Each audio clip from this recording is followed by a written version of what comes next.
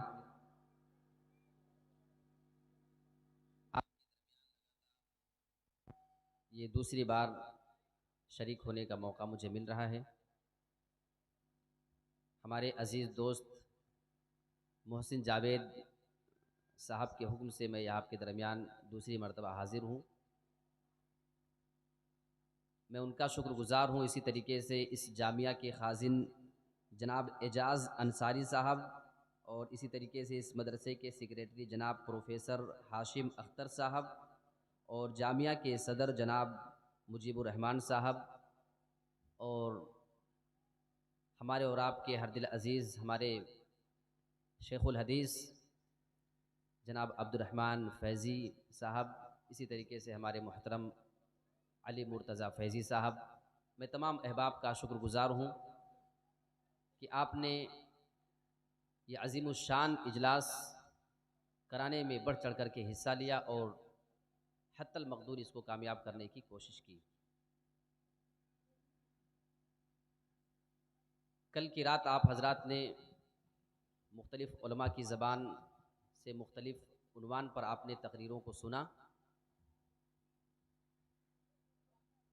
आज की ये दूसरी रात है और आखिरी रात है। आपके सामने मैं इंतहाई अहम मौजू के ऊपर बात करना चाहता हूँ, जो हम मुसलमानों के लिए वाकई काबिल गौर मसला है और हमारे जो ज़िम्मेदार हजरात हैं, वाकई खुशनसीब हैं आप लोग की। बहुत कम ऐसी जगहों पर मैंने देखा है कि इतने बड़े बड़े जो ज़िम्मेदार आपके हैं, चेयरमैन साहब यहाँ के, इसी तरीके से बड़े बड़े ओहदे और पोस्ट पे होते हुए, ये बात मैं वाकई बड़ी ज़िम्मेदारी के साथ बोल रहा हूँ, जिस तरीके से उनके अंदर दीनदारी का जज्बा है और मदरसे को लेकर के और कौम व मिल्लत को लेकर के उनके अंदर है, देखिए उसके बाद ये बात मैं बोल रहा हूँ। आप लोग खुशनसीब हैं कि आप ऐसे लोगों के हाथों में हैं। अल्लाह रब्बुल आलमीन से हम दुआ करते हैं कि परवरदिगार उनका साया तो हमारे ऊपर तादेर कायम रख, आमीन। मैं आपके सामने लड़कियों के मुर्तद होने के असबाब, इसी के मुतालिक कुछ बातें करने की कोशिश करूंगा। बड़ा अहम मौजू है। अभी कुछ दिनों पहले की बात है, कुछ महीने हुए, महाराष्ट्र के अंदर बहुत सारी मुसलमान लड़कियों ने अदालत में एक याचिका दायर किया था। बाकायदा अदालत में लिखित दिया इन लड़कियों ने, मुस्लिम थी वो, कि हम फला बिनते फला, यानी अपना नाम लिखा, अपने बाप का नाम लिखा और महाराष्ट्र के जिस इलाके में, जिस एरिया में रहने वाली है, मुकम्मल एड्रेस उसका दिया।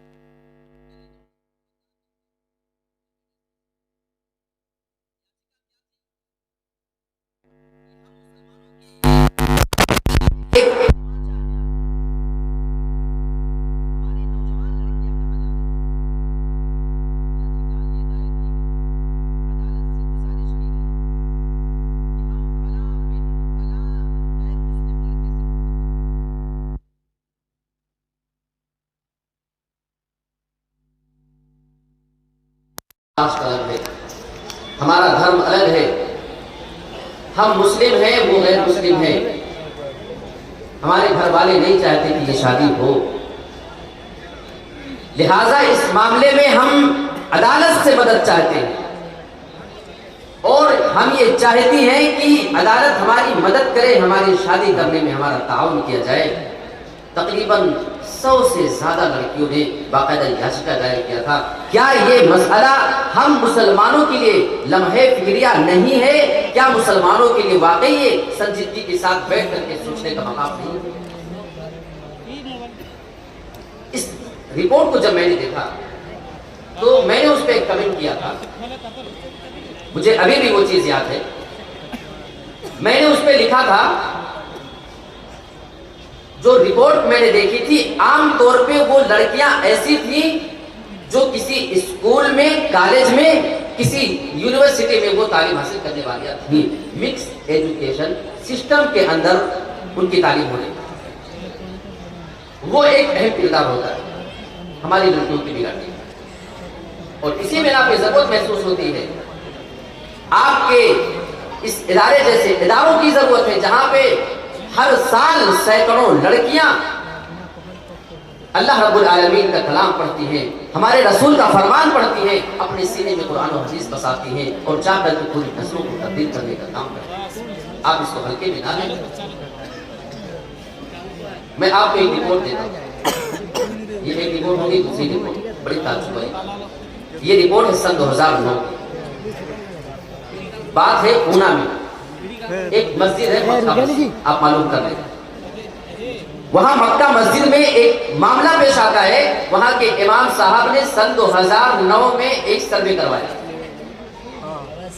चंद नौजवानों को भेजकर सर्वे करवाया, रिपोर्टिंग की गई। रिपोर्ट इस बात के लिए कि क्या मुसलमान लड़कियां भी गैर मुस्लिम लड़कों के साथ उठती बैठती हैं, क्या उनके साथ पार्कों में, बीच पे और समंदरों के आसपास वो घूमती है या नहीं घूमती है, इसी बात की उनको रिपोर्टिंग करती है।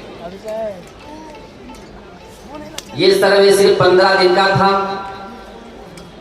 जिन नौजवानों को इस काम पे लगाया गया था वो नौजवान 15 दिनों तक घूम घूम करके पार्कों का सारा मंजर वो कैमरे में रिकॉर्ड कर रहे थे।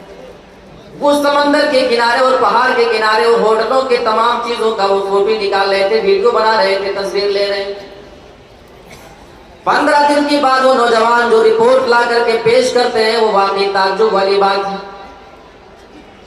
तकरीबन 250 ऐसी मुसलमान लड़कियां उसमें पाई गई थी जो गैर मुस्लिमों के साथ किसी पार्क के अंदर घूमा करती हैं, किसी पार्क के अंदर उनके साथ बाहों में बाहें डाल करके वो फिरा करती हैं।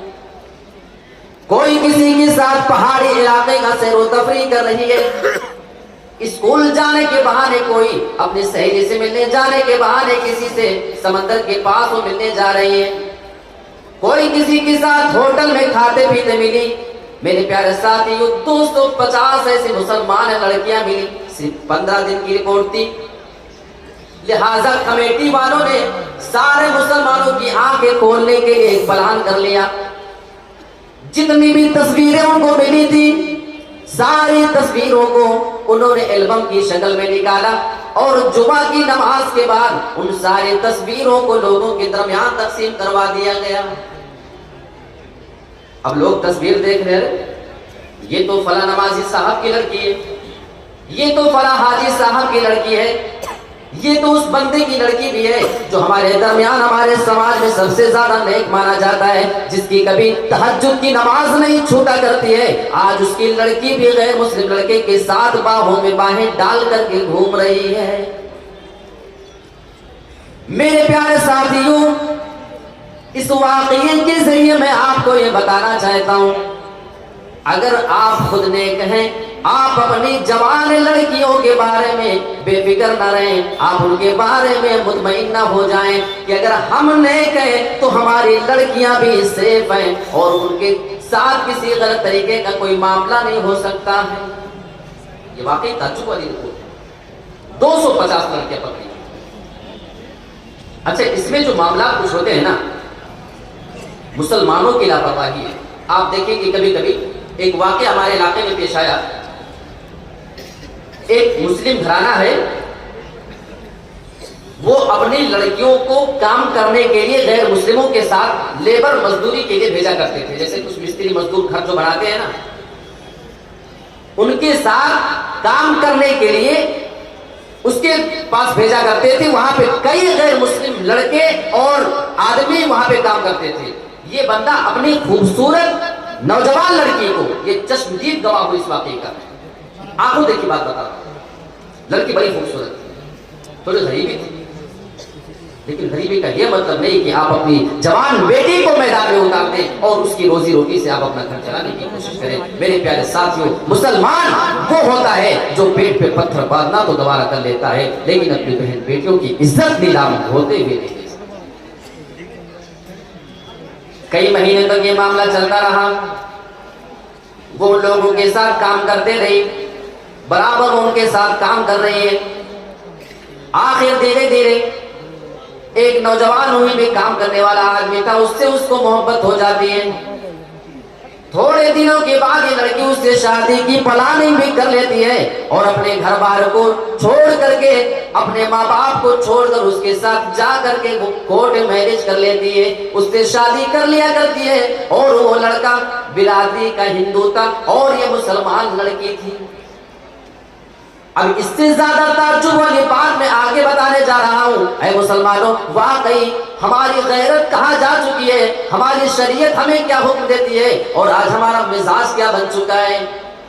अब आओ सबसे पहले मैं नबी की एक हदीस पेश करता हूँ, उसके बाद फिर इस वाक़े पे आता हूँ। अल्लाह के नबी जनाब मोहम्मद रसूलुल्लाह ने इरशाद फरमाया है, मन बद्दल दीनहु फक़्तुलू। ऐ मुसलमानों, अगर कोई भी अपना दीन बदल दे, वो किसी भी दूसरे धर्म के अंदर चला जाए, तो हमारी शरीयत इस्लाम का ये हुक्म है, अल्लाह का ये आर्डर है और रसूल का ये फैसला है कि उस आदमी को फिर कत्ल कर दिया जाए। अगर इस्लामी हुकूमत है तो उसको कत्ल कर दिया जाए, जिंदा रहने का इख्तियार उसको नहीं। लेकिन अगर हम हिंदुस्तान के अंदर है, हम उसको ये सजा तो नहीं दे सकते हैं, लेकिन मेरे प्यारे साथियों, पूरी जिंदगी के लिए हम उससे अपना रिश्ता नाता तो तोड़ सकते हैं, इतना तो बनता है। लेकिन हुआ क्या इसका बिल्कुल उल्टा। आज भी उसके माँ बाप जिंदा हैं। मैं आज की बात कर रहा हूं, आज भी वो लड़की अपने ससुराल में जो गैर मुस्लिम बन चुकी है, जिसकी पेशानी कभी रब के सामने झुका करती थी, आज वो बुतों और मूर्तियों के सामने सजदे करने पे मजबूर है। जो कभी कुरान की तिलावत किया करती थी, आज वो अपनी जबान से रोजाना सुबह और शाम शिर्क के अल्फाज अदा किया करती है। लेकिन उसके बेगैरत माँ बाप की कहानी में आपको बताता हूँ, जो सबसे ज्यादा ताज्जुब में डालने वाली बात है, आज भी उसका वो बाप अपनी उस गैर मुस्लिम हो जाने वाली लड़की के घर पे आता है, उसके त्योहार पे जाता है, शादी ब्याहों में जाता है और उसके लिए तोहफे तहाई भी लेकर के वो बराबर पहुंचा करता है। अब इससे ज्यादा गिरी हुई बात मुसलमान के लिए कुछ नहीं हो सकती है कि उसकी वो लड़की इस्लाम से फिर चुकी है, लेकिन आज भी वो बंदा उसके घर पे आता जाता है। शायद इसे हदीसें नहीं मालूम, शायद इसे कभी इस मुबारक ऐसी मुबारक महफिलों में बैठ करके कुरान हदीस सुनने का कभी मौका नहीं आता। जुमा के खुतबे भी ऐसे लोग कहाँ सुनते हैं, ये अफसोस की बात है। आइए एक और हदीस में आपको सुनाता हूं। अल्लाह के नबी सल्लल्लाहु अलैहि वसल्लम ने इसी से रिलेटेड एक हदीस है, बड़ी प्यारी हदीस। अल्लाह के नबी ने हजरत अबू मूसा अशअरी रज़ी अल्लाह ताला अन्हु को यमन के एक सूबे का गवर्नर बना करके भेजा और उनके बाद हजरत मुआज रज़ी अल्लाह ताला अन्हु को वहीं पे दूसरी जगह का एक गवर्नर बना करके उनको भेजा। अबू मूसा अशअरी पहले जा चुके, हजरत मुआज बाद में बना करके भेजे जा रहे हैं।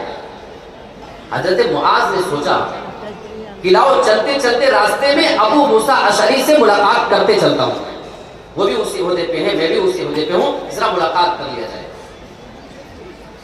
हजरत मुआज मुलाकात के लिए हजरत अबू मूसा अशअरी के पास पहुंचते हैं। अबू मूसा अशअरी ने उनके लिए आराम करने की जगह मुतय्यर कर दिया था, उनके लिए बिस्तर और गद्दे बिछाने का इंतजाम कर दिया था, तकिया लगा करके रखा था।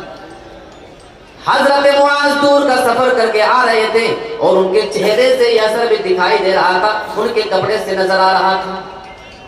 भाई आजकल हम लोग एसी का सफर करके आते हैं और पहुंचते हैं तो सबसे पहला सवाल ये होता है कि हमारे ठहरने का इंतजाम किसी अच्छी जगह है या नहीं। वो तो बेचारे ऊंट का और घोड़े का सफर करके धूप में और गर्दो गुबार में सफर करके आने वाले लोग हुआ करते थे, उनके भी इंतजाम का, उनके आराम का मुकम्मल इंतजाम किया गया था। हजरत अबू मूसा अशअरी उनसे कहते हैं, अरे मेरे भाई मुआज, मैंने तुम्हारे लिए आराम करने की जगह बना दी है, आओ तुम अपनी सवारी से नीचे उतर जाओ, चलो आराम कर लो, तुम काफी थके हुए मालूम हो रहे हो।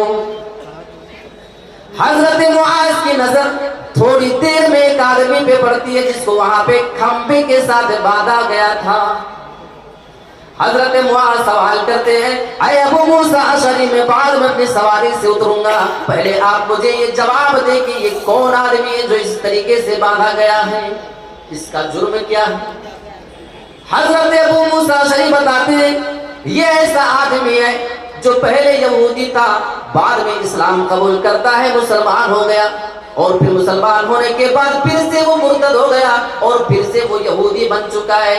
इसी जुर्म की वजह से हमने इसको खंबे के साथ बांधा है। ठीक है, तुम्हें जवाब मिल चुका। अबू मूसा ने कहा, ऐ मुआज चलो आराम करो। हजरत मुआज के अल्फाज सुनो, मैं ऐसे बेगैरत माँ बाप को पैगाम देना चाहता हूँ, आज आप भी अपने मुर्तद होने वाले बेटियों के घर पे जाते हो, आज भी उनको अपना बेटी तस्लीम करते हो, आज भी तुम्हारे दिल में उनके लिए मोहब्बत पैदा है। हजरत मुआज के अल्फाज सुनो, अल्लाह की कसम मैं उस वक्त तक अपनी सवारी से नीचे नहीं उतर सकता हूँ, उस वक्त तक नहीं उतरूंगा जब तक कि इस आदमी के बारे में कत्ल का फैसला ना हो जाए, जब तक इसकी गर्दन मार ना दी जाएगी, उस वक्त तक मैं अपनी सवारी से नीचे नहीं उतरने वाला हूँ। यही अल्लाह का हुक्म है, यही रसूलुल्लाह का आर्डर है कि अगर कोई बंदा अपने इस्लाम से फिर जाया करे तो तुम उसकी गर्दन उड़ा दिया करो। अबू मूसा अशरी को उसी टाइम में उसके बारे में फैसला करना पड़ा, और उस आदमी की जब गर्दन मारी गई, उसको कत्ल किया गया, तब अपनी सवारी से उतरते हैं। ये होती है ईमानी गैरत। मेरे प्यारे साथियों, हमें सहाबा से सीखने की जरूरत है। सहाबा से हमें बहुत सारी चीजें सीखना चाहिए। हमें दीन के मामले में, दुनिया के मामले में, लोगों के मामलात के बारे में, दीन के ऊपर अमल कैसे किया जाए, हमें सीखना है तो हम सहाबा किराम से सीख सकते।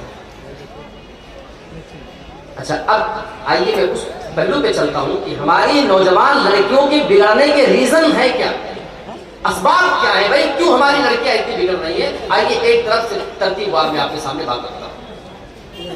सबसे पहली वजह ये आपका जो मदरसा है, मैंने बहुत करीब से इसको घूम करके देखा है कई बार, वाकई ताज्जुब हुआ। इस कदर ऐसा जामिया जो इतनी नस्लों को संवार रहा है, ये लड़कियां जो पढ़ करके निकलेंगी, कल इनकी होने वाली कोख से अगर इंशाअल्लाह औलाद होगी, हम दुआ करते हैं कि अल्लाह रब्बुल आलमीन उसके जरिए हमारे इस्लाम की मदद फरमाएगा और ये इस्लाम का शमा दिन ब दिन ये रोशन होते चला जाएगा। मेरे प्यारे साथियों, इस्लामी तालीम से दूरी, आज बहुत सारे ऐसे लोग आपको मिलेंगे अपनी लड़की को मदरसे में पढ़ाना गवारा नहीं करते हैं, साइड से एक दो क्लास पढ़ाए, उसके बाद स्कूल का रास्ता दिखा दिया, ऐसे रूट पे लगा दिया गया जो सीधे डायरेक्ट उनको कॉलेज और यूनिवर्सिटी तक लेकर के जाने वाले हैं। उन्हें नई जरूरत महसूस होती है अपनी बच्ची को दीन की तालीम देने की। ये सबसे पहली वजह।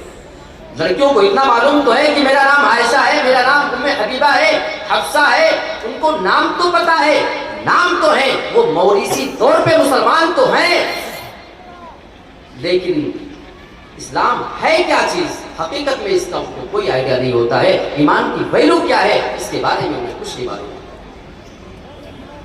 ये चीज वो सीखेगी कब, जब आप उन्हें कुरान और हदीस की तालीम दें। आइए सूरह आल इमरान आयत नंबर 91 उठा करते हैं। हमारे ईमान की वैल्यू आप जानना चाहते हैं, इस आयत के जरिए बहुत कुछ मालूम होता है। इन्नल्लज़ीना कफ़रू व मातू व हुम कुफ़्फ़ार, बेशक जिन लोगों ने अल्लाह के साथ कुफ्र किया, जो अल्लाह का इनकार कर चुके और उसी कुफ्र की हालत में उनका इंतकाल हो गया। अल्लाह रब्बुल आलमीन ऐसे लोगों के बारे में बयान फरमाता है, फलन युक़बल मिन अहदिहिम मिल्उल अर्दि ज़हबन व लब इफ्तदा बिही।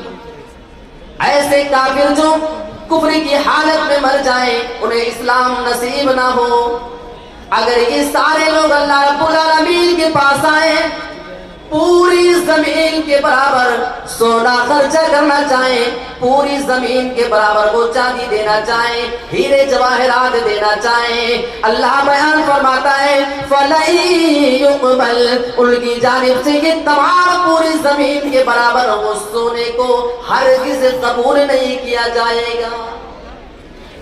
अरबी ग्रामर के एतबार से लफ्ज़ लन का अल्लाह ने इस्तेमाल किया, जो इंग्लिश में माना देता है नेवर, हरगिज़ नहीं, किसी कीमत पर नहीं, उसको कबूल किया ही नहीं जा सकता है। कब? अगर उनका इंतकाल हो जाए कुफ्र की हालत में, तब।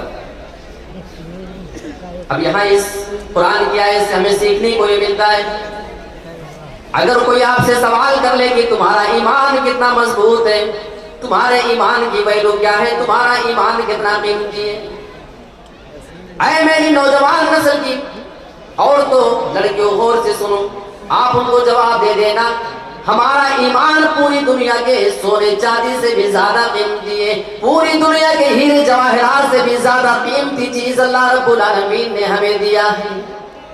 आइए एक हदीस भी देख लेते हैं।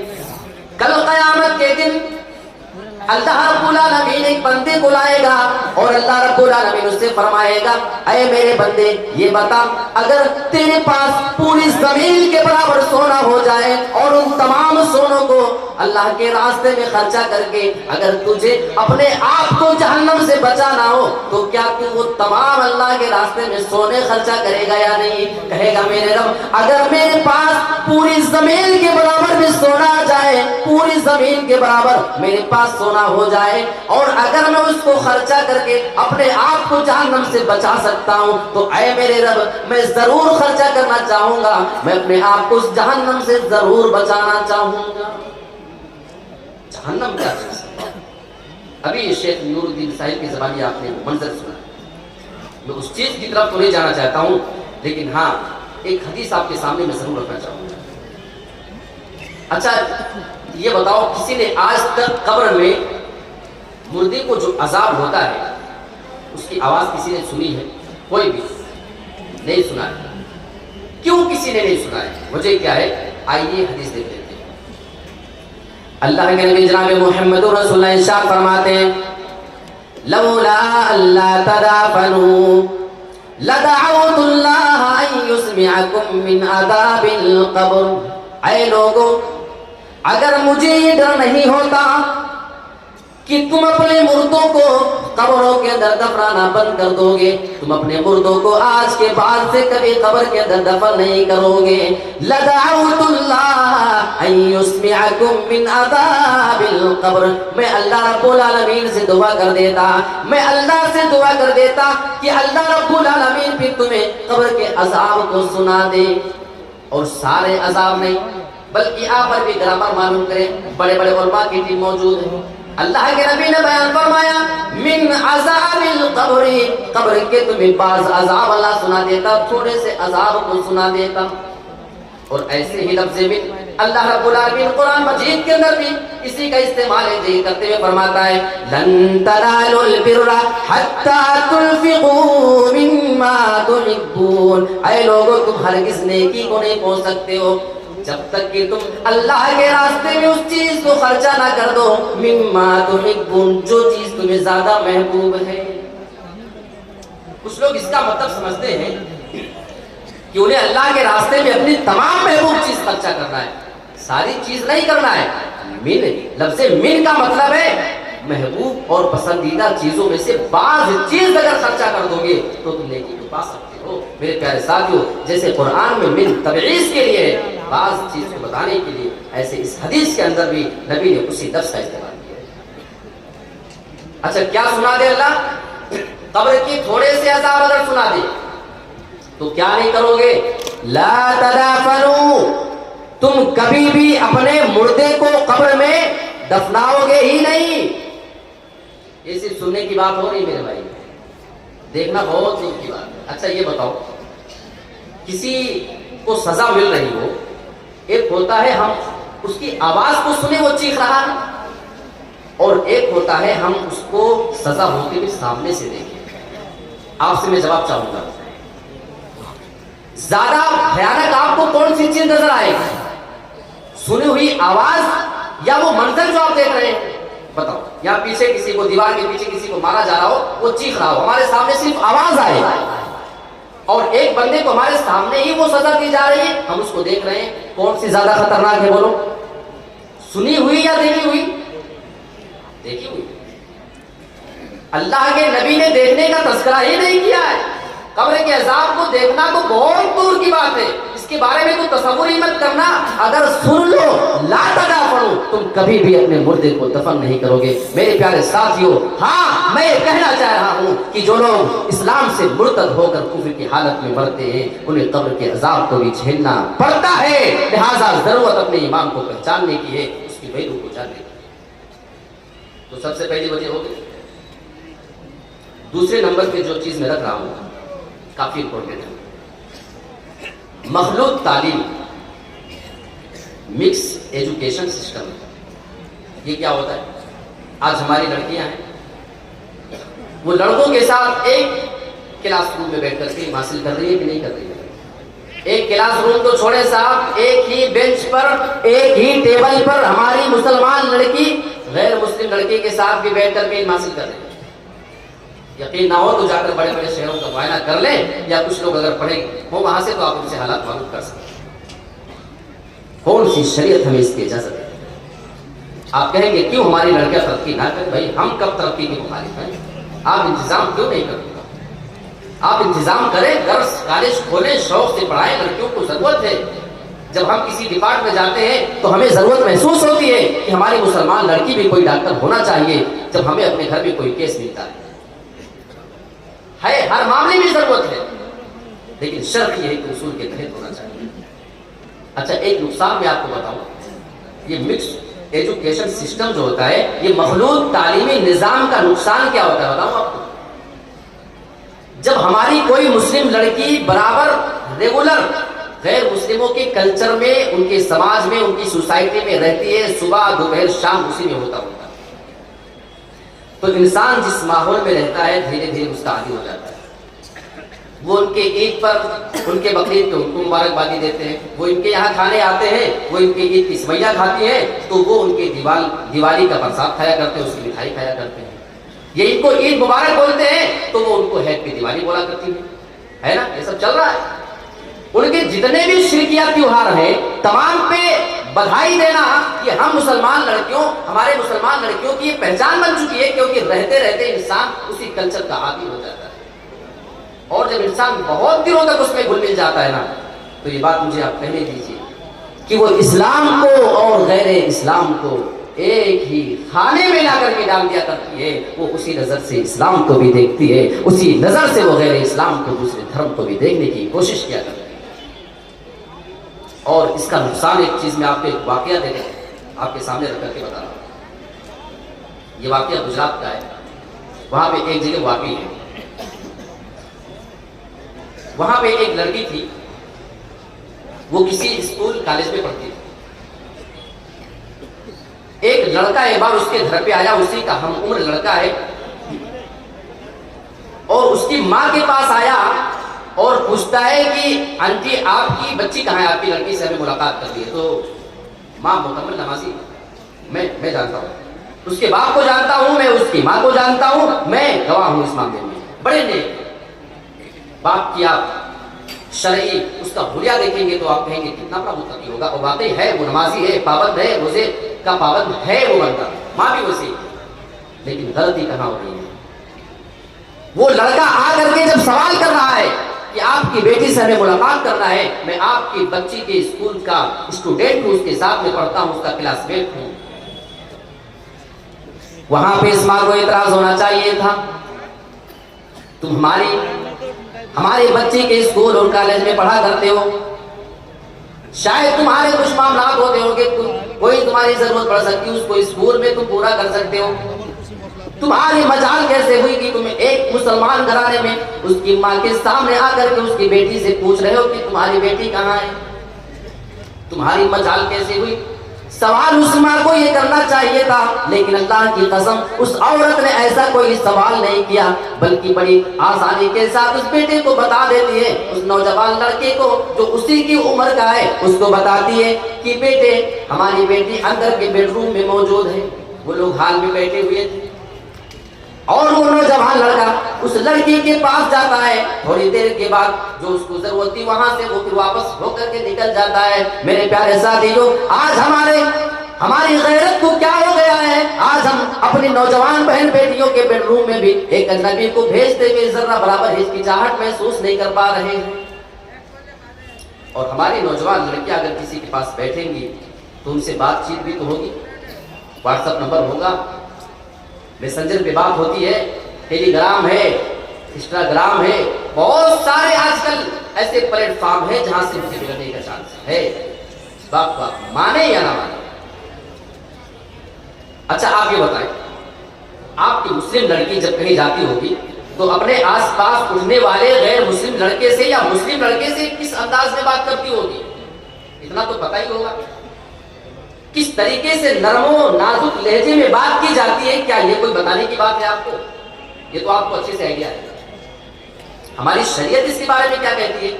आइए जरा दलील देख लेते हैं। सारी बातों का तोड़ में दलील से कर रहा हूं।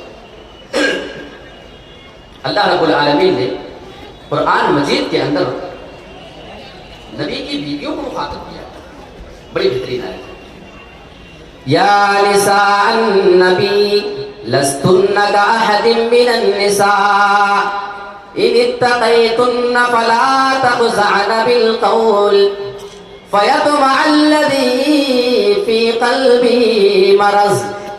ऐ नबी की बीवियों, तुम आम औरतों की तरह नहीं हो, तुम्हारा मकाम तो इनसे बहुत ही ज्यादा ऊंचा, तुम उनसे बहुत अलग मकाम मर्तबा रखती हो। यहाँ पे अल्लाह अपने नबी की बीवियों को क्या कहना चाह रहा है? अल्लाह रब्बुल आलमीन उनको एक कीमती पैगाम देना चाहता है।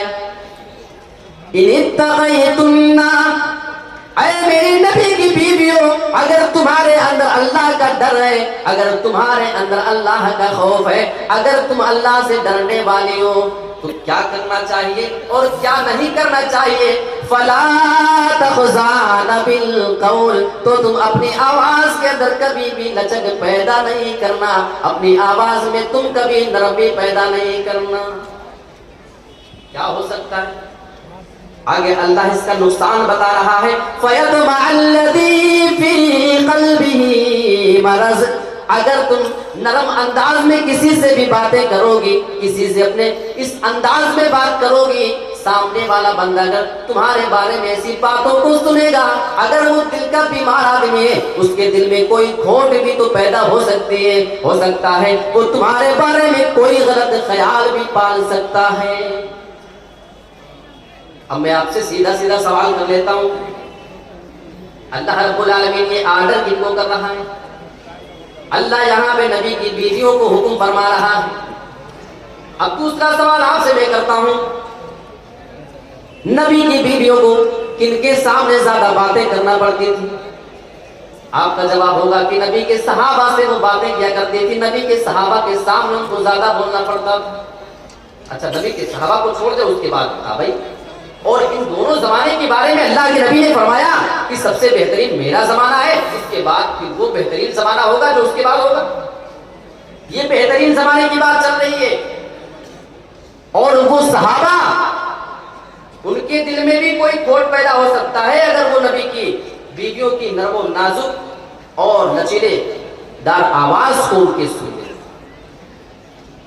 अच्छा, ये सहाबा क्या है? इनके बारे में बस कुरान की एक आयत, फ़इन आमनू बिमिस्लि मा आमनतुम बिही फ़क़द इहतदौ। ऐ मेरे नबी के सहाबा, तुम जिस तरीके से ईमान लेकर के आए हो, अगर ये दूसरे लोग भी उसी तरीके से ईमान ले आए, फ़क़द इहतदौ, तो अल्लाह रब्बुल आलमीन इसकी गारंटी लेता है। अगर ये सारे लोग तुम्हारे तरीके से ईमान ले आए, तो अल्लाह रब्बुल आलमीन फरमा रहा है फ़क़द इहतदौ, तो ये सारे के सारे लोग भी हिदायत याब हो जाएंगे, ये सारे के सारे लोग इस सीधे रास्ते पे आ जाएंगे, हिदायत इनको मिल जाएगी।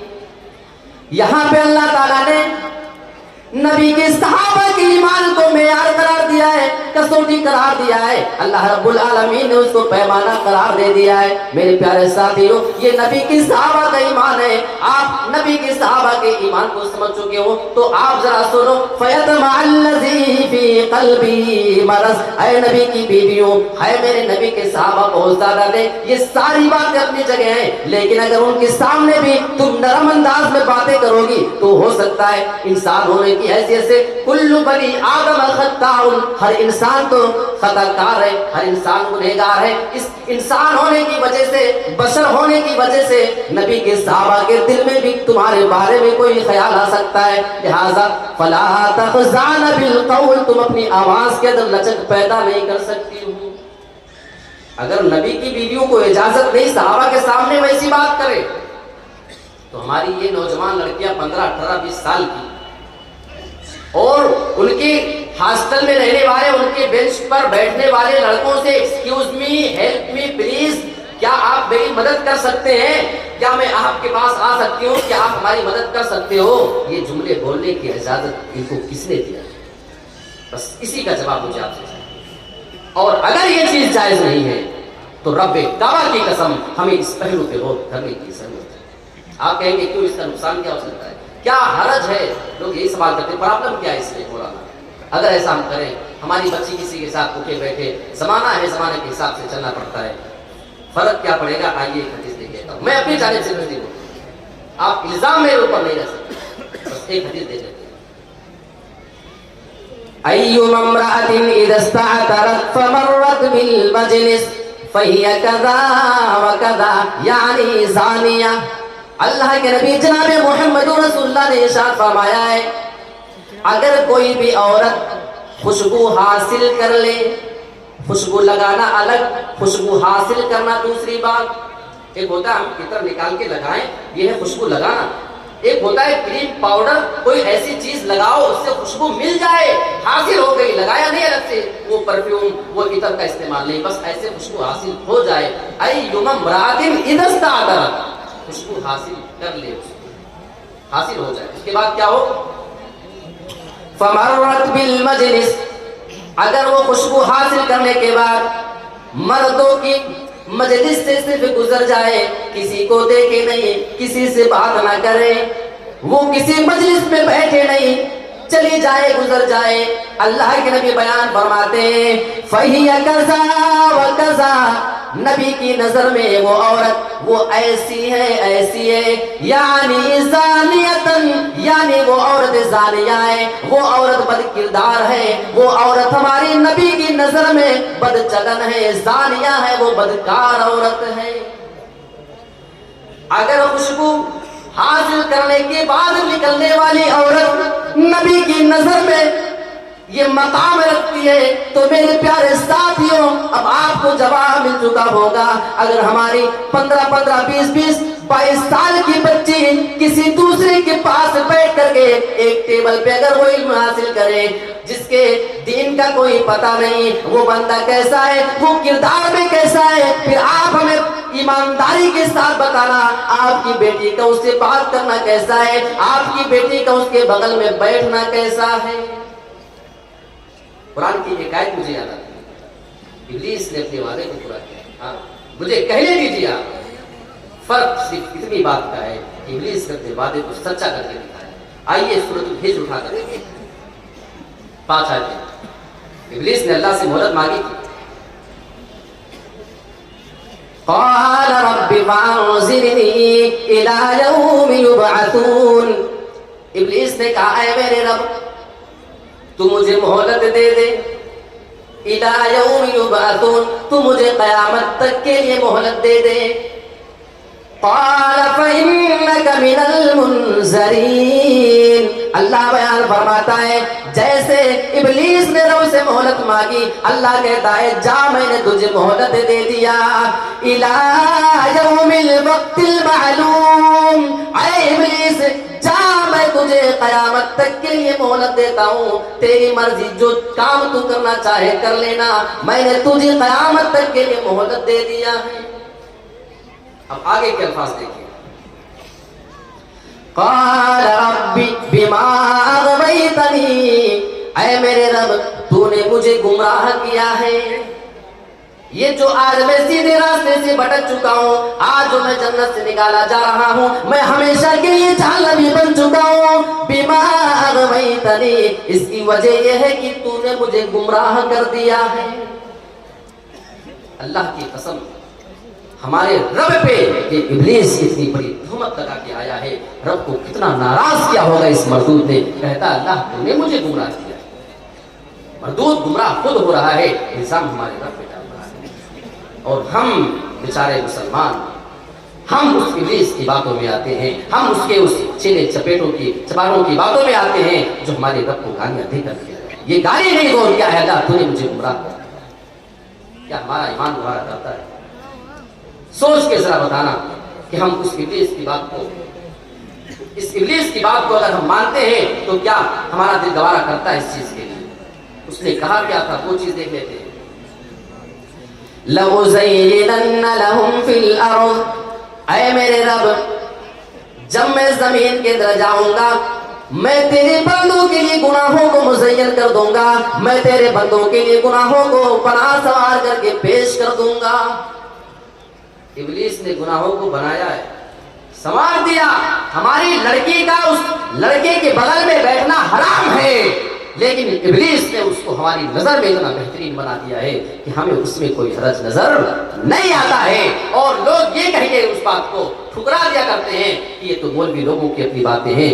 मैंने कितनी माओ को अपने कान से ये कहते हुए सुना है, या कितने लोगों की रिपोर्ट हमारे पास आई है कि जब उनकी बच्ची किसी स्कूल में, कॉलेज में, यूनिवर्सिटी में धड़ल्ले के साथ जाया करती थी, वो बगैर किसी पाबंदी के किसी गैर मुस्लिम के साथ भी घूमा फिरा करती थी। लोग समझाते थे, उनकी बात समझ में नहीं आती थी। उनकी बच्ची जब फरार होती है तो आज उनको कहने पे ये हालात मजबूर करते हैं कि इसमें गलती मेरी है, काश मैंने आलिमों की बात को सुन लिया। इससे पहले कि कोई ऐसा मामला पेश आए अपने आप को संभालने के साथ, तो मखलूक तालीम एक अहम हिस्सा हुआ। अभी 3 चीज बयान कर पाया और मेरे पास वक्त बहुत ज्यादा है नहीं। चौथी चीज पे आता हूँ, ये नौजवान हजरात आपके लिए, ये आपके लिए जी, हालांकि ताल्लुक रहता है आपकी बहन बेटियों से, लेकिन है आपके लिए। बहुत सारे बेचारे हमारे मुसलमान जो नौजवान लड़के होते हैं, उनकी दोस्ती किसी गैर मुस्लिम से अच्छी खासी होती है, भाई रहे, हमें उसमें एतराज नहीं, लेकिन आपकी दोस्ती इतनी गहरी हो जाए कि वो लड़का आपके घर में एंट्री कर सकता हो, वो लड़का आपके किचन में, आपके बेडरूम में, आपके हाल में भी आ सकता हो, आपकी बहन बेटी लेटी हुई हो उसके पास भी वो एंट्री कर सकता हो। ऐसी पहचान की, ऐसी दोस्ती की इजाजत हमारी शरीयत नहीं दे। कभी कभी सुना गया कि आपके बरहेट का रहने वाला लड़का है, वो जरा मुंबई है, बेंगलोर कमाता है, दिल्ली चला गया है, और उसकी जवान बहन को कहीं शॉपिंग के लिए जाना है मार्केट में। घर में बाइक तो है लेकिन उसको लेके जाने के लिए कोई नहीं। वो नौजवान की कॉल आती है, कहाँ मालूम है? अपने गैर मुस्लिम दोस्त के पास, भाई जरा मेरी बहन को घर से उठाओ, बाइक पे बिठाओ और जाकर के शॉपिंग करा के जरा घर पे लाके छोड़ देना। ये हो रहा है, ये हो रहा है। इसमें गलती किसकी है? ये वो नौजवान जो अपनी नौजवान बहन बेटियों को गैर मुस्लिमों के हवाले कर रहे हैं। नतीजे सामने ये आते हैं कि धीरे धीरे ये आने जाने से बात मोहब्बत में तब्दील हो जाती है और फिर वो बहरूपिया उनको झांसे देता है, शादी का झांसा दिला करके, जिंदगी भर खुश रखने का झांसा दिला करके फिर उनके साथ क्या क्या बर्ताव होता है, कैसे वो इस्लाम को छोड़ने पर मजबूर हो जाती है, सारे हालात आते हैं। तो नंबर 4 हुआ। नंबर 5 पे कुछ लोग बेचारे लालच में आकर के अपने इस्लाम से जुड़ जाते हैं। कहीं पे किसी को आप देखेंगे पूरा का पूरा घराना ही गैर मुस्लिम बन गया, क्योंकि उनको लालच दिया गया है। लालच में आकर के वो इस्लाम को छोड़ रहे हैं। तो ये एक वजह होती है। कभी एक और चीज बताऊं, खारजी कमेटी का दबाव। जहां मुसलमान कुछ कमजोर होते हैं तो बाहर के संगठन का और कमेटी का दबाव पड़ता है, इसकी वजह से बेचारे अपने इस्लाम को ही छोड़ बैठते हैं। तो एक बात मैं आपको वाज़ेह कर देना चाहता हूं, अगर आपको ये लगता है कि आप इस्लाम पे अमल करोगे और आपके कदमों के नीचे फूल बिछाए जाएंगे, तो माफ कीजिए, ये वो रास्ता नहीं, ये वो रास्ता है। हमारे नबी जनाब मोहम्मद रसूलुल्लाह जब इस्लाम की जानिब लोगों को बुलाना शुरू कर देते हैं, वो सारे मक्का के काफिर जो अल्लाह के नबी से बहुत ही ज्यादा मोहब्बत करते थे, आपको बहुत ही ज्यादा महबूब रखा करते थे, जैसे आप इस्लाम की तबलीग लोगों के सामने करना शुरू करते हैं, अचानक से सारे लोग आपके पे दुश्मन हो जाते हैं। अल्लाह की कसम, हमारे नबी की किसी से भी कोई खानदानी दुश्मनी ना थे, किसी से कोई जाती दुश्मनी किसी आदमी से नहीं थी, न तो आपकी जात से कोई किसी को मामला था, लेकिन इस्लाम लाने की वजह से, इस्लाम की दावत देने की वजह से पूरा का पूरा अरब आपका फिर दुश्मन बन जाया करता है। फिर आपको इस तरीके से परेशान और टार्चर किया जाता है। अल्लाह के नबी मक्का में झुक करके भी नमाज पढ़ा करते, कोई आपके पीछे आता है और वो ऊंट की ओझड़ी नबी की पीठ पर डाल करके चला जाता है। कभी आप खड़े हैं तो आपके गर्दन में लाके रस्सी या चादर डाल के उसको जोर से कोई खींच रहा है। कभी ये हो रहा है, कभी इस तरीके से आपको सजा दी जा रही है, कभी आपको परेशान करने का अलग तरीका इख्तियार किया जा रहा है। कभी कभी तो मक्का के यही काफिर जब अल्लाह के नबी जनाब मोहम्मद रसूलुल्लाह अपने बच्चों के साथ अपने घर में सोए रहा करते थे, ये रात ही में आपके दरवाजे पे कांटे बिछा करके चले जाते थे। जब सुबह को मोहम्मद रसूलुल्लाह के छोटे छोटे बच्चे निकलेंगे, उनके पैर में कांटा चुभेगा, फिर हमें अच्छा लगेगा। मेरे प्यारे साथियों, नबी के सामने भी कांटे डाले गए, नबी की जिंदगी को भी अजीरत करने की कोशिश की गई। कभी आपके घर में खाना बन के रहता है, लोग आपके घर में बाहर से गंदगी डाल करके फेंक करके चले जाया करते थे। कभी आपके खाने में भी गंदगी और कूड़ा डाला जा रहा है, कभी आपके घर के सामने कांटे बिछाए जा रहे हैं, लेकिन फिर भी नबी इस काम से बाज नहीं आ रहे हैं, क्योंकि अल्लाह के नबी को अपना मकसद मालूम था। मक्का वाले सारा तरीका इख्तियार करके जब हार मान जाते हैं और उनको ये यकीन हो चुका कि मोहम्मद तो अपने इस काम से फिर बाज आने वाले नहीं, क्या किया जाए, हम परेशान हो चुके हैं। आखिर एक बड़े लेवल की एक मीटिंग बुलाई जाती है, दारुल नदवा के अंदर एक मीटिंग रखी जाती है, वो बड़ी अहम मीटिंग थी। वहां पे बड़े बड़े कुरैश के सरदार को सिर्फ बुलाया गया था, बड़े इंपॉर्टेंट लोग थे। एक आदमी उसमें आता, वो बड़ा बुजुर्ग आदमी नजर आ रहा था, बिल्कुल दाढ़ी रखे हुए है। लोगों ने सवाल किया कि तुम कौन हो, कहां से आए हुए हो? तो उसने बताया कि मैं नजद से आया हुआ हूं। वो नजदी आदमी अपने आप को बता रहा था। अच्छा, उसको लोगों ने उस मीटिंग में शामिल कर लिया कि शायद हमारे मतलब की कोई बात ये कर जाए और अच्छा मशवरा दे दे, समझदार आदमी मालूम होता है। मीटिंग शुरू होती है कि मोहम्मद के साथ क्या किया जाए, इस्लाम तो दिन ब दिन फैलते जा रहा है। किसी ने मशवरा दे दिया मोहम्मद रसूलुल्लाह को मक्का से निकाल करके भगा दिया जाए, मक्का के अंदर इस्लाम नहीं फैलेगा। लेकिन बात ये आती है कि मक्का से उनको निकाल दिया जाए तो ये जहां जाएंगे वहां पर इस्लाम को फैलाएंगे, इससे कोई हमें मसला हल होते हुए नजर नहीं आ रहा है। दूसरे आदमी ने मशवरा दिया कि मोहम्मद को कैद कर दिया जाए, जेल में डाल दिया जाए। फिर बात आती है कि मोहम्मद के जानिसार सहाबा अपनी जान में खेल कर उनको बचा करके निकाल कर ले जाएंगे, ये मशवरा भी ठीक नहीं। आखिर में अबू जहल खड़ा होता है, कहने लगा मेरा मशवरा ये, मैं ये मशवरा देना चाहता हूं कि आज की रात कुरैश के हर मक्का में जितने भी कबीले हैं, हर कबीले से एक एक नौजवान उठे, अपने हाथ में तलवार ले, और जब आज की रात मोहम्मद अपने बिस्तर पर सो रहे हो तो एक साथ सभी मिलकर के उनके ऊपर हमला कर दे, आज की रात उनको कत्ल कर दिया जाए। मोहम्मद के खानदान वाले किस किस से बदला लेने जाएंगे। जैसे ये मशवरा आता है, वो नजदी बूढ़ा खड़ा होता है जो अपने आप को बता रहा था कि मैं नजद से आया हूं, वो खड़ा होता है, उसके अल्फाज सुनो, अल-कौलु मा क़ाल ar-रजुल, बात तो इसी नौजवान की हमें मुनासिब मालूम होती है, बहुत ही अच्छा मशवरा ये है। और बाद में उलमा ने तहकीक करके बताया कि ये बंदा आने वाला इब्लीस था, यानी इब्लीस की राय और अबू जहल की राय नबी के बारे में मुवाफकत कर गई, उन दोनों की राय मिल गई। उसका भी इरादा था कि नबी को कत्ल कर दिया जाए, ये भी चाहता था कि नबी को कत्ल कर दिया जाए। मेरे प्यारे साथियों, इस्लाम पे चलने की वजह से हमारे नबी की जान के भी दाने पड़े हैं, कभी पैरों के नीचे धूल नहीं बिछाए। अच्छा, हमारी लड़कियों के जो नौजवान लड़कियां हैं, इनके गुमराह होने की और इस्लाम से फिरने की और मुर्तद होने की एक और अहम मुझे आपको बता दें। आजकल ये सीरियल देखने की आदि है, फिल्मी ड्रामे देखने की इनको आदत है। हर लड़की का एक एक अपना रोल मॉडल है, इनका हर कोई एक्ट्रेस इनका रोल मॉडल हुआ करती है, कोई इनका नमूना है, तो कोई किसी का कुछ है, कोई किसी का कुछ है, हर किसी ने एक एक को अपना रोल मॉडल बना के रखा है। कभी कभी फिल्मी ड्रामों में या कभी कभी सीरियल में ये मंजर भी दिखाया जाता है कि एक मुसलमान लड़की है, वो गैर मुस्लिम लड़के से मोहब्बत कर रही है, लेकिन दोनों का धर्म अलग है, इस बिना पे उनकी शादी हम नहीं होने देंगे। ये दिखाया जाता है फिल्मों में, ये दिखाया जाता है सीरियल में, ये दिखाया जाता है ड्रामों में। हमारी वो मुसलमान नौजवान लड़की जब वो स्टोरी देखती है, ड्रामा देखती है, वहां पे ये दिखाया जा रहा है एक मुस्लिम लड़की किसी गैर मुस्लिम लड़के से मोहब्बत कर रही है, लेकिन उसकी शादी धर्म के अलग होने के बिना पे लोग करने नहीं दे रहे हैं।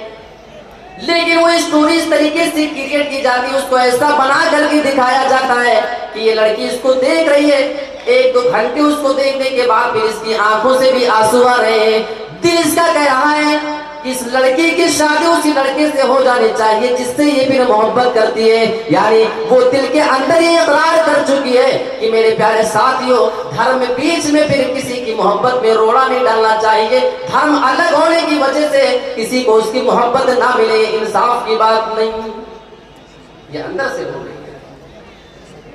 अब अगर इस लड़की के दिल में ये है और कल आगे आने वाले दिन में अगर इस लड़की के साथ कोई मामला आ जाए और कोई बहरूपिया गैर मुस्लिम इसको बहकाने में कामयाब हो जाए, तो आप बताओ इस्लाम से फिरने में और इसके साथ जाने में इसको कितने मिनट लगेंगे? ये फैसला खुद आप कर सकते हैं। मेरे प्यारे साथियों, हमारी नौजवान लड़कियों के मुर्तद होने के, इस्लाम से हटकर दूसरे धर्म में जाने के बहुत सारे और केस हैं।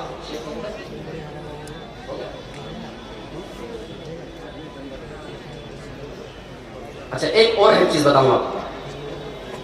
हमारी नौजवान जो लड़कियां मुर्तद हो रही है उसकी एक है मुझे शादी में ताखीर, और मैं बड़ी जिम्मेदारी के साथ इस बात को आपके सामने कह रहा हूं। कहीं ना कहीं इसके जिम्मेदार हम, जितने भी जिम्मेदार हैं सब इस बात को इकरार कर लें। आज हमने शादियों को मुश्किल बनाया है। एक गरीब बाप की 5 लड़कियां हैं, 2-3 लड़कियां जवान हो चुकी हैं, बालिग हो चुकी है, उनकी शादी की उम्र हो चुकी है, लेकिन अभी बड़ी बच्ची की शादी नहीं हो पा रही है क्योंकि समाज ने उस शादी को बहुत महंगा बना दिया है। बसा औकात देखा गया है कुछ लड़कियां, अल्लाह की कसम, और मैं इस वाकये का बिल्कुल गवाह हूं, मैं गारंटी लेता हूं। एक केस ये पेश आता है, हमें पूरा मैं इशारा भी नहीं कर सकता हूं, बात कुछ ऐसी है और कुछ ऐसी जगह की है। एक जगह एक घर में एक से ज्यादा कई लड़कियां थी, उसकी बड़ी बहन की शादी अभी बाकी थी होना। घर वाले मजबूर हैं, गरीब हैं, अपनी उस बेटी का रिश्ता भी तय नहीं कर पा रहे हैं और उसकी शादी भी नहीं दिला पा रहे हैं। ये जो छोटी लड़की है ऑलरेडी ये बालिग है, ये खुद शादी की उम्र हो चुकी है, इसकी उम्र पहुंच चुकी है, लेकिन अभी इसकी बड़ी की नहीं हुई है। अल्लाह की कसम, अभी चंद महीने पहले की रिपोर्ट में आपके सामने पेश कर रहा हूं। वो लड़की एक गैर मुस्लिम लड़के के साथ भाग जाती है और उसके साथ जाकर के शादी कर लेती है, और उसकी जो पेशानी कभी रब के सामने झुका करती थी, आज वो बुतों के सामने झुका करती है। हाँ, मैं कहना चाहता हूँ, वो लड़की कभी कुरान की तिलावत किया करती थी, आज उसकी ज़बान से गैर वो शिर्क के अल्फाज अदा हो रहे हैं। मेरे प्यारे साथियों, वो सौम सलात की पाबंद थी, वो कुरान की तिलावत करने वाली थी। कौन सी चीज है जिसने उस लड़की को उस रास्ते पे जाने पे मजबूर कर दिया? लड़की के किसी रिश्तेदार ने कहा किया उसकी माँ को, ये क्या सुन रहा हूँ, तुम्हारी बेटी ने ये क्या कर लिया? तो मैं बड़ी जिम्मेदारी के साथ ये बात कहना चाहता हूँ, उस माँ का जो जवाब था, ऐ मुसलमानों, ये आपकी गैरत को ललकारने के लिए काफी है। उस माँ का जवाब था, तुम लोगों के पास पैसे थे, हम गरीब लोग थे, बच्चियों की शादी हम नहीं कर सकते थे, कम से कम थोड़े से कुछ मदद करके हमारी बच्ची की अगर तुमने शादी करा दिया होता तो आज मुझे अपनी बेटी को इस तरीके से इस्लाम बदलते हुए देखने का ये बुरा दिन देखने को नहीं मिलता। मेरे प्यारे साथियों, क्या इसके जिम्मेदार हम हैं या नहीं है? अगर हैं तो इस मामले में हम गौर करें। आओ हम अपनी नौजवान लड़कियों के वास्ते आज आपसे ये वादा लेना चाहते हैं। आप चाहते हो कि आज के बाद से कोई मुसलमान लड़की अपने इस्लाम को ना फेरे, अपने इस्लाम से वो कभी फिरे ना, उसकी जो पेशानी रब के सामने झुका करती है। मुसलमानों, कैसे आपको अच्छा लगेगा? कल से वो सामने झुकेंगे और वो फिर जो जन्नत में जाने वाले रास्ते भी हुआ करती थी। मेरे प्यारे साथियों, वो ये अमल करने के बाद वो जहन्नमियों वाले अमल कर रही है। क्या इसके जिम्मेदार हम हैं या नहीं है? आओ ये वादा करते हैं, हम शादियों को इतना आसान बना दें, किसी बच्ची की 4-4, 5-5 बेटियां हो जाएं। अल्लाह की कसम से फख्र हो कि हमारे कुछ ऐसे दामाद नौजवान हैं जो तैयार हैं, जो बगैर किसी खर्चे की शादी करने के लिए तैयार हैं। और ये बात अगर मैं बोल रहा हूँ तो अल्लाह का शुक्र है, मैंने ये अमल करके दिखाया है। आप हमारे इलाके में मालूम कर सकते हैं, शादी ब्याह करें, दिल में लालच ना पालें, किसी के चंद टके देने से न तो आपकी जिंदगी गुजरेगी, न आपकी जिंदगी में वो कोई बड़ा रोल अदा कर सकता है। रिस्क देने वाला अल्लाह है, अल्लाह पे भरोसा करें। नौजवानों, मैं आपसे वादा लेना चाह रहा हूँ और मैं हाथ उठा रहा हूँ, जितने गैर शादीशुदा लोग हैं आप हाथ उठाएं। क्या आप इन गरीब बच्चियों की शादी में आप इनकी मदद करेंगे? मदद ऐसे करें कि आप जहेज ना लें। बोलो हाथ उठाए सब इंशाअल्लाह। देखें, हाथ उठाइए आप लोग जिम्मेदारी के साथ। और आज के इस बरहेट के इजलास से आज इसको आप तारीख रद्द कर दें कि यहाँ से कोई भी नौजवान जब आएगा शादी करेगा इंशाअल्लाह वो जहेज नहीं लेगा। बात सिर्फ जहेज की नहीं है, बात हमारी नौजवान लड़कियों के मुर्तद होने की है। कितने बहरूपिये पाले जाते हैं, बाकायदा संगठन है, कमेटी है, उनको पाला जाता है इस बात के लिए किसी मुस्लिम लड़की को फुसलाओ, अपने मोहब्बत के झांसे में लाओ, फ्री में शादी करो, हम तुम्हें मकान बना कर देंगे, हम तुम्हारी सिक्योरिटी का इंतजाम करेंगे, हम तुम्हारे लिए पैसे का इंतजाम करेंगे। और हमारी ये भोली भाली नौजवान लड़कियां उन बहरूपियों के चक्कर में जा रही है। ये उनकी मोहब्बत नहीं है, ये उनकी हवस है, ये उनकी जरूरत है जो उनको कहीं और से मिलने वाला है। मेरे प्यारे साथियों, जरूरत इस बात की है कि हम अपनी जवान लड़कियों को मुर्तद होने से अगर बचा सकते हैं तो एक तरीका ये भी है। आइए अल्लाह रब्बुल आलमीन से दुआ करते हैं कि परवरदिगार हमें जो भी तरीका इख्तियार हम कर सकते हैं अपनी नौजवान लड़कियों को मुर्तद होने से बचाने के लिए, अल्लाह ताला तमाम लोगों को कबूल करने की तौफीक अता फरमाए। आमीन व आखिरु दावाना अल्हम्दुलिल्लाहि रब्बिल आलमीन। वस्सलामु अलैकुम व रहमतुल्लाहि व बरकातुहू।